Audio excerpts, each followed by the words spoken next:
पूर्व शत्रुता को केन्द्र करी युवक को गोड़े गोड़े पिटी पिटी जघन्य हत्या 23/2/2026 रेख संध्या समय रे खुंटा थाना अंतर्गत गड़ी गाँव रे पूर्व एक हत्या मामलें प्रत्यक्षदर्शी साक्षी थिला मृत युवक कान्हू मढ़ई।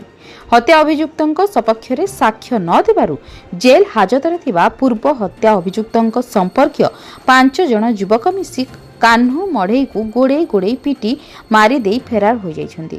खुंटा पुलिस घटनास्थल में पहुंची तदंत आरंभ कर। आज घटना उदला एसडीपीओ साइंटिफिक टीम घटनास्थल में पहुंची तदंत आरंभ कर। मृत युवक कान्हू मढ़ईर शव को विच्छेद उदला पठाई।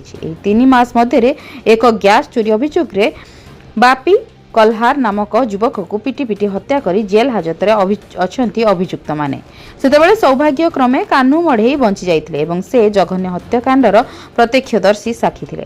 विडंबनार विषय से अभियुक्त मानक कथा न सुनिबारु जेल हाजत थिबा हत्या अभियुक्तଙ୍କ संपर्कीय 5 जन ताकु मध्य अति निर्मम भावे गुड़े गुड़े पिटी पिटी हत्या करछन्ती।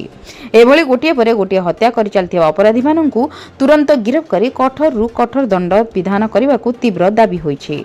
खुंटा थाना केस नंबर 50/26 रे एक हत्या मामला रुजु करी तदंत को जोरदार करछन्ती। विभिन्न जगह रे खानतलासी आरंभ बारंबार एभली जघन्य हत्याकांड घटाउथिबा अपराधी माननकु खूब शीघ्र गिरफ करा जिवो बोली पुलिस पक्षरु सूचना मिलछि। मयूरभंज खुंटारू निरंजन महांतଙ୍କ रिपोर्ट जन अधिकार लाइव।